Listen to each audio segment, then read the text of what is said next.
Hey guys, how's it going? David Yomtobian here from chesslessons.com, and I'm going to quickly show you guys some blunders that Alireza Firouzja made in his Lee chess games using the CVG software. So very quickly, just to note, I have set the mistakes to only 3 plus. So these are mistakes that cost him at least a minimum of 3 pawns. I could have done 2 to 3, I could have done 1 to 2, I could have put no filter and just seen any possible slight mistake. So we're going to look at some of these mistakes, 10 of them, and these are from his bullet match versus Magnus Carlsen. So the first one is bishop to d1. This was a mistake. As you can see, there is a knight fork here. Obviously, this is rapid time control. So, you got to give these guys a lot of credit. They're rated over 31, 3200. So, yep. So after this, white gets knight fork. Better is let's try a very strong engine, even though it might take a little bit longer to get through this video. I can compromise, maybe even do 16, but I'd rather leave it at 18. So better was rook d3, knight takes, followed by rook to the 7th rank. And I'll just go through these quickly. I'm not going to go into too much detail, but we just want to see them all as quick as possible. So here is another mistake by Alireza in a similar position from probably the same game. So he played rook e3, and rook e3 obviously is wrong because the knight fork is still there. Maybe Magnus missed the knight fork earlier in that game. And because of CVG, we can always hit extracted level, and we can see the exact game where it came from. See a lot of Iranian fans commenting and a lot of Magnus fans commenting here in the chat. So these are actually extracted from actual games. So once again, rook e3 falls for knight fork. If you press the AI fight button, you'll see that bishop down here is a good move, which is very interesting because the positions are very similar, but he actually played bishop here in a different position, which falls for the knight fork. But in this position, bishop here would have been fine because the knight is covering the rook is covering the knight fork. And let's see what happened. If you play rook e3 as Alireza played, which is -7, you get knight forked right away. Okay, so maybe he forgot that he moved this here. Like I said, it's blitz chess. Best move here would maybe be just to bring your rook back. I would guess, but computer said that rook d3 is better. So let's go quickly to the third position. So in this position, Alireza played bishop to b5. That's the game move here, and it cost him 5 pawns. Let's take a look. So I actually analyzed this position a while back, and it turned out that there is a problem with this pawn over here.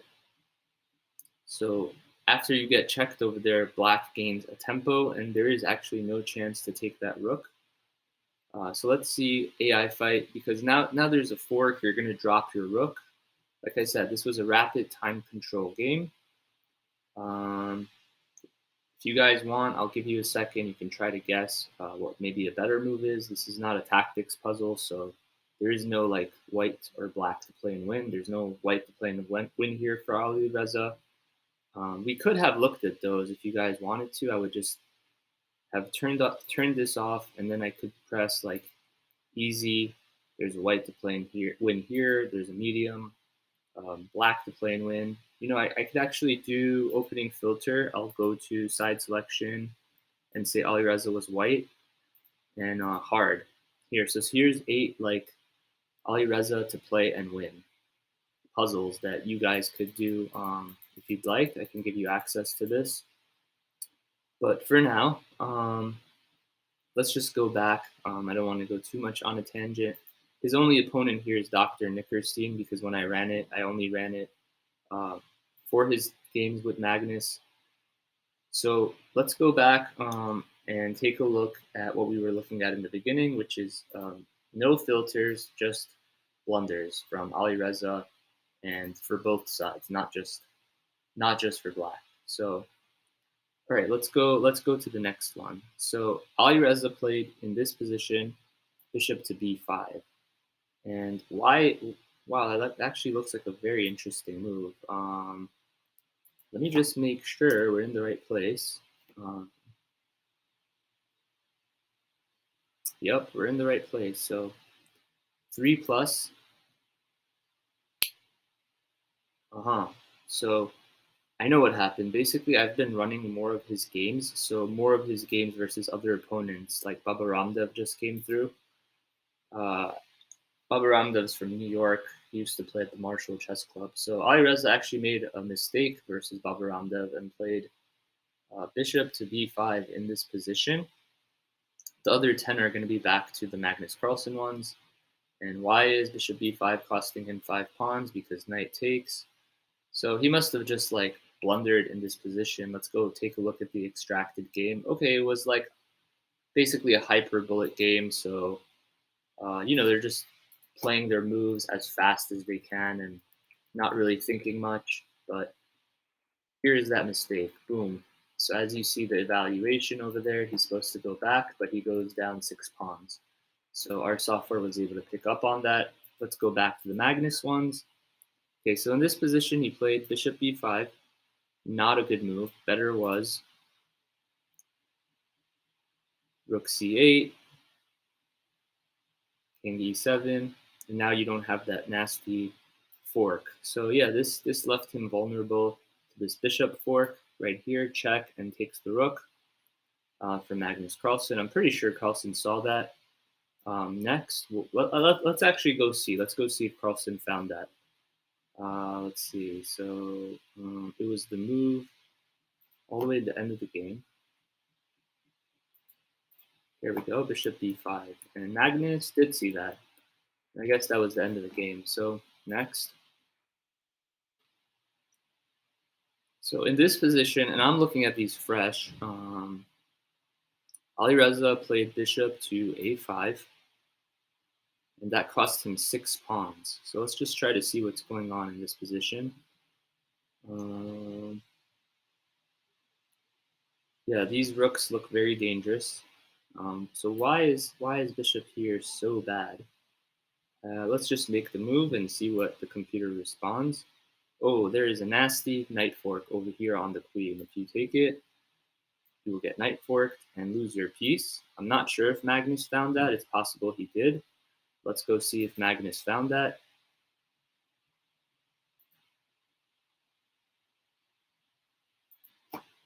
So I'm going to look at this from black side and go to the exact position where the bishop played and see if Magnus found that. Magnus did find it. Wow. Wow, that is spot on. He immediately found rook takes. Okay. And what was better for Alireza, because we see here he's still in the running. It's an even game. Queen to e5 was a better move, and this is an engine versus engine match from that position, just consolidating his pieces, making sure that his pawn stops his opponent's pawn. And yeah, he could have avoided that blunder, but yeah, that's really beautiful. Rook takes, and let's see, after king runs away over there, oh, you just have a world of pain coming. So he probably lost that game unless he won on time. Let's see a few more. So in this position, Alireza played knight to g1. So I guess he was worried about stopping this pawn, which is actually probably not a problem if he just grabs this knight over here, and then it's a even drawish position. But like I said, time pressure, it's bullet. I'd probably make a mistake even if I had 5 minutes to think here. We're not on the same level as these super GMs, but in haste, I guess he was trying to stop this pawn or capture it, or maybe he thought maybe he can go here, and after he pushes, he'll go back and capture it. Anyways, he probably spent less than a second or so on this move. Let's see the AI fight from here. Knight takes, knight takes.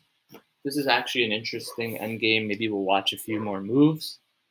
Alireza actually looks better to me here on in human terms. Obviously, there's no way to make progress because the engine's already evaluated it, but he has those 3 versus 1 pawns on the queen side. But I guess it's a theoretical draw.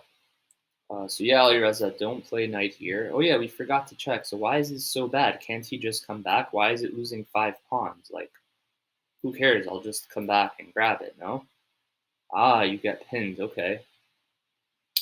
Ooh, that is a nasty pin. Let's see one more. What if I go here and then after that I just avoid getting pinned. And I run over quickly to take the pawn, and what's the problem over there? Like, why is this so bad? Why am I minus 3 pawns? Aha, I get forked now. So let me give it one last shot. I'm really trying to understand why this knight move is automatically losing. So let's say, okay, I'm not gonna come here because I'll get pinned. Let's say I come here, but instead of like getting forked, I run away when I'm about to get forked. Okay, so I'm gonna come here and thread in his pieces, or is there a better square? Yeah, this is fine. And now I come here. Well, I see the problem here. You never make it in time to take that h2 pawn because you're getting attacked. Wow, this is deep. And why can't I just take now? Check, and to the untrained eye, it looks like I'm fine here. Let's go back.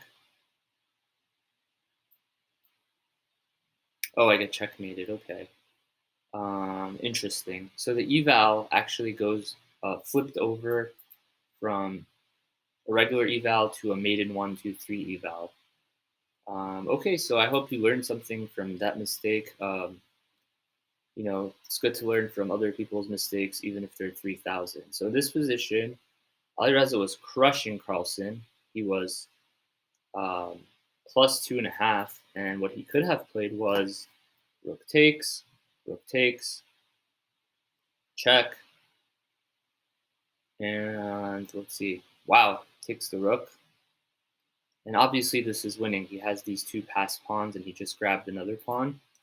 But Alireza played a timid move. He played, I guess he was really worried about this f2 pawn, and what you'll see a lot of super GMs do many times, especially Carlsen. He's like the master of this, especially when he plays Nakamura, is that he's able to call his opponent's bluff. So he really pushes his own agenda, and he's able to quickly assess whether his opponent's threats, like bishop staring down on f2, is a problem. So Alireza thought it was a problem and didn't call Magnus's bluff. But he could have just basically pushed his own agenda with rook sack, followed by knight check, take this rook over here, and just have a clear path to victory. Instead, what he did was a prophylactic move of king h1, and that loses 3 pawns, and he actually goes from a winning position to a -1 losing position. So let's see who won that game. And in fact, Alireza won anyways. I guess Magnus did not find the best continuation. Let's go back here and see that exact moment that our AI found. Yes, so even, and in this exact position, king h1 was played. And you see he went from a +3 position to a -2 losing position with king h1. And Alireza, if you'd like to use our software, you're more than welcome to. More than happy to come try out our software and improve your chess. So Magnus missed this very important move. He just gave the game right back to him. So if Magnus signs into his CVG, he will get this position versus Alireza, and he'll have this in his CVG database. But okay, we're focusing on Alireza's move. We can make another video on Carlsen's mistakes later. But yeah, Carlsen could have easily won the game with this move. And once again, we're talking about a bullet match, and these players are 3,000. So no disrespect. We understand that we're all super GMs with engines, but This video is for fun and entertainment. So this one I've actually seen many times. This is really, really, really beautiful. So Alireza once again was crushing, I say crushing, +5 pawns against Carlsen in this position in his match. And Alireza played the move g4, which lost him exactly 5 pawns, taking it back down to even. Now, how Alireza could have continued in this position is this crazy check over here, and for some reason the king can't take. I've seen this many times. It's actually really beautiful. So what I do in this position is I go to Lichess and be like, hey Lichess, why can't I take this pawn? And Lichess is like, mate in 4. Booyah. And yeah, you're not expected to see this in 2 seconds, but I mean, I would practice that. That is very, very, very cool. Obviously, he prepped this opening to get him into this trap, and afterwards, he was probably like, "Oh man, I missed this trap." But even at this point, you're totally dominating. You're totally crushing. You don't take this rook right away. This is just beautiful and fascinating. You win both the rooks. Okay, let's see what opening that actually came from. That is unbelievably fascinating. So I'm actually going to update the algorithm today to show you the board from your side's place to move. Oh, I actually played this opening myself. Okay, e5. I'm trying to see how they arrived at such a chaotic position. Wow. Wow, what a move. e5. I don't even know if this has ever been in the database before, but what a move. I would not think to play that. It breaks a lot of rules. You're not supposed to move the pawns in front of your king. Breaks some more rules. And Magnus just falls apart. Magnus should have taken over there, but instead he takes this pawn. And we're almost at the position that CVG extracted for us. And it is right over here. See, I have it as +5. They have it even better. I guess their engines had more time to run. And the move Alireza played here took him back down to 0-0. He played g4, as you'll see. Okay, so it's still winning. But he could have had this +7 move over here. Our engines don't always agree, but we're basically taking an average of many different engines. They're using one engine. So sometimes theirs is a little bit more conservative, sometimes ours is a little bit more conservative. Okay, let's see some more. Rook c1 was played by Alireza, costing him 3 pawns. This looks like a dry position. I think I've seen this before also, and from what I remember, Magnus missed the next move. So why is Rook c1 so bad? Because it gives up this a pawn, and let's play a few more moves from the engine from the wrong position and see how Carlsen could have capitalized. I guess all his fleet is coming in. That is a crazy move right there. Knight to g3. So let's see, after rook c1, you have some engines fighting. That is just an insane move. And what I like to do sometimes after I watch the engines fighting is I'll just hit copy PGN and I'll go back into Lichess and I'll do tools and I will go to import game and I'll just see the engine battle that just occurred. Sorry, I'm having trouble with their tools. Oh, you know why? Because my screen recorder kind of interferes sometimes. I'm using Screencastify. It sometimes interferes with uh, the Lichess buttons. So let's just go take a look at this mistaken rook c1 move by Alireza and analyze in further depth. So why can't we just take this pawn right here? Bam. Very nice. Okay. So this is my first time looking at these. I'm not familiar with these positions. I'm not a grandmaster, so I'm just trying to show you the advantages of using this software and how it could be very entertaining to review your favorite grandmasters games. So my question is here, what should we have played from the start instead of rook c1? Alireza could have played knight e5, and after queen to a5, Alireza could have continued knight to c4. This is only one continuation. Let's check out the repertoire from here. The repertoire feature is fairly new, but this one has a full one. So he could have played knight e5 if queen e6, bishop f3. So the repertoire button actually shows you many different routes Alireza could have taken based on how Magnus responds. So we're almost done. We're at the finish line. Actually, there's like thousands of mistakes Alireza made. If you want to continue going on with this journey, just leave a comment in the YouTube. But I'm going to stop at 11. And you got to see one special one by Baba Ramdam that wasn't planned for this video. So A6 was played in this position by Alireza, and it cost him his win. He had a win here. He was +4, once again, crushing the world champion in chess, in bullet. And you know, even heroes make mistakes in bullet. So he played A6. It looks kind of a little bit passive. It looks like he was ripe and ready for attack. What could he have played? Bam! Rook takes C3. Bam! That was beautiful. That was nice. So yeah, this is a very hard move to see in a bullet game. I would not have thought of something like that, exchange sack, in a million years in a bullet game. And you went for this conservative move. Sometimes you think you're losing, you know, with this queen down here and these rooks staring down on you, and you're like, oh, I must be losing. And really, you're winning, especially with the younger players, like playing someone like Magnus Carlsen. Anyways, so let's see why A6 is so bad. Probably like I guess he goes back and defends the C3 knight, and also offers to trade queens. Let's have AI fight from here. And yeah, you give up your entire advantage with that move because the moment of truth has arrived.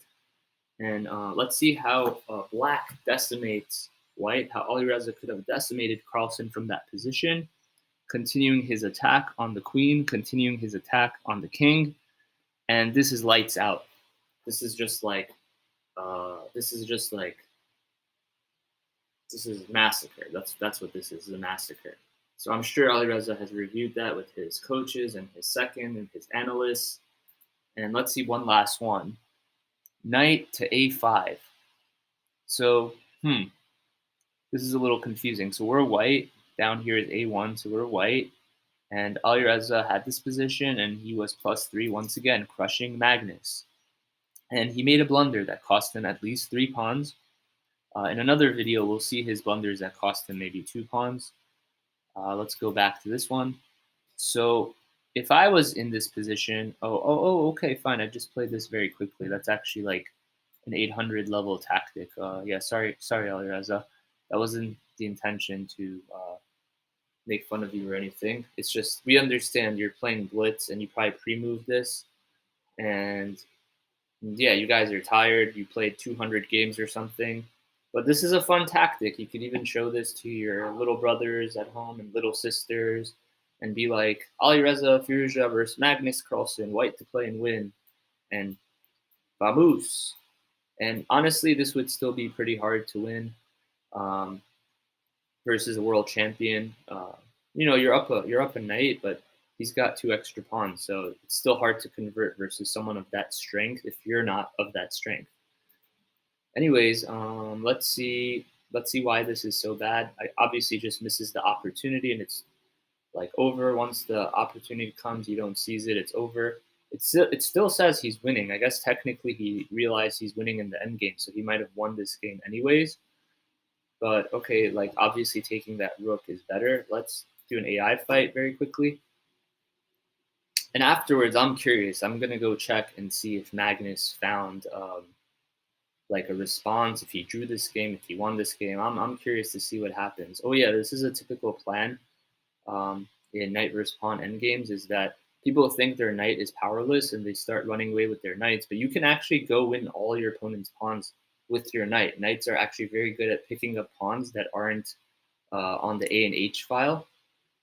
So if I let this run, you'll see that this knight is actually going to scoop up all his pawns.